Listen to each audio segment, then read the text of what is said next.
మిత్రులకు నమస్కారం. ఫిబ్రవరి 4వ తారీఖు నాడు సోషల్ జస్టిస్ డేగా ముఖ్యమంత్రి గారు చెప్పడం జరిగింది.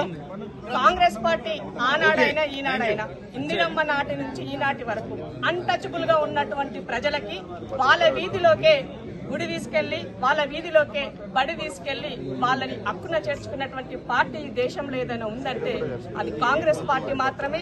వాళ్ళకి చేసినటువంటి రిజర్వేషన్ల ద్వారానే కొంత మెరుగైన జీవితం వరకు ముందుకెళ్లారన్నది ముమ్మాటికి వాస్తవం. ఇవాళ సోషల్ జస్టిస్ డే అని ఎందుకు చెప్పారు ముఖ్యమంత్రి గారంటే సామాజికంగా, ఆర్థికంగా, రాజకీయంగా అసమానతలు లేకుండా ఒక సమాజంలో గుర్తింపు ఉండాలి ఈ జాతులకు అని చెప్పేసి కులగణన చేపట్టారు. ఎక్కడికి వెళ్ళినా ఏం చేసినా కూడా ఇవాళ క్లియర్ గా డేటా అడుగుతారు. డేటా అడిగితే కులగణన జరగాలి. ఆ కులగణనకి పునాది ముఖ్యమంత్రి గారు వేశారు. ఇవాళ ముఖ్యంగా ఎన్నో సంవత్సరాలుగా 40 సంవత్సరాలుగా చిరకాల పోరాటంగా ఎంతో మంది బిడ్డలు, మాదిగ బిడ్డలు వాళ్ళ యొక్క ప్రాణాలు అర్పించి మాకు వర్గీకరణ జరుగుతుంది, మా జాతులకు న్యాయం జరుగుతుంది అని ఆలోచించినటువంటి వాళ్ళకి జరిగినటువంటి వాళ్ళకి ముఖ్యంగా ఇవాళ దామోదర రాజనరసింహన్న గారు కీలక పాత్ర పోషించారన్నది అక్షర సత్యం.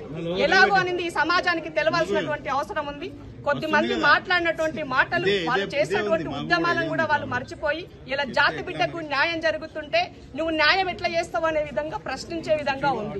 ఇవాళ నీ జాతి బిడ్డ మంత్రి అయితే సహించలేనటువంటి మీరు ఇవాళ దామోదర రాజనరసింహ గారిని ఆయన మంత్రి పదవి నుంచి తొలగించాలని డిమాండ్ చేస్తున్నారు. ఎందుకు తొలగించాలి అంటే ఆ జాతుల కోసం నిలబడ్డందుకు చేయాలా, ఆ జాతులకు సప్లాన్ చేసినందుకు వెలివేయాలా, లేదంటే ఆ జాతుల పక్షాన నిలబడ్డందుకు ఆత్మగౌరవంగా బతకండి చెప్పినందుకు ఆయనని బర్తరఫ్ చేయాలని నేను ఇవాళ సోదరు మందకృష్ణ మాదే గారిని అడగదలుచుకున్నా.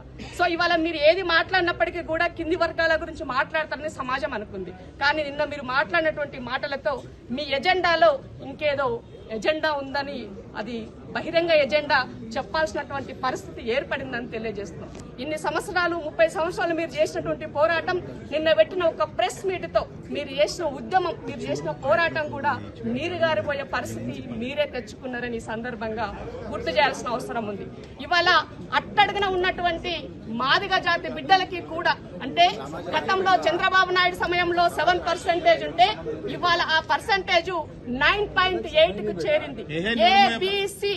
ఏబిసి 3గా డివైడ్ చేసిన దాంట్లో సి కేటగిరీలో కూడా మాదిగ ఉప కులస్తులకి 0.12% వాటా ఇక్కడ కూడా మాదిగలకే న్యాయం జరిగింది.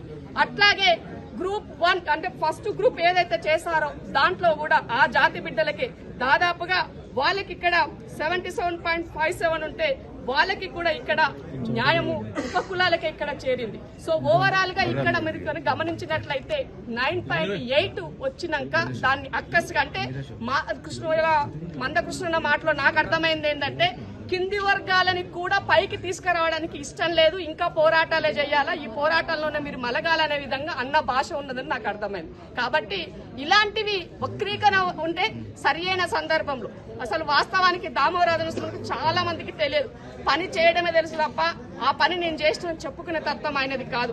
కాబట్టి ఈ సమాజానికి అర్థం కావాలి, ఎప్పుడూ కూడా ఏ జాతి వాళ్ళని కూడా తక్కువ చేసి మాట్లాడడం తెలియదు.